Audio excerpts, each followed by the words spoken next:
Moderator pamoja na viongozi wa kanisa, kila wakati ambapo niko katika eneo la mlima huu lazima nielezee nchi nzima nafanya nini kwa mlima, kwa sababu siasa zetu ni mbaya sana.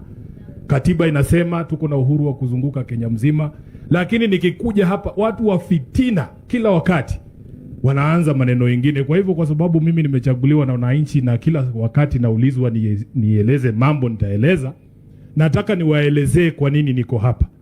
Nikiwa Sifuna, mimi ndio seneta wa Nairobi, katibu mkuu wa chama cha ODM na naibu kiranja wa walio wachache kwenye bunge la Senate. Kama katibu mkuu, mimi ndio niko na register ya marafiki wa Raila Odinga. Na Raila Odinga hakuwa na maadui kwa sababu yeye alikuwa mtu tofauti sana. Hata mungekosana leo, rafiki yetu mwingine alikuwa anaitwa Moses Kuria. Kila siku alikuwa anachokoza baba, lakini kesho unampata wanakunywa chai na yeye. Bwana moderator, mimi ndio niko na list na register ya marafiki wa baba Raila Odinga.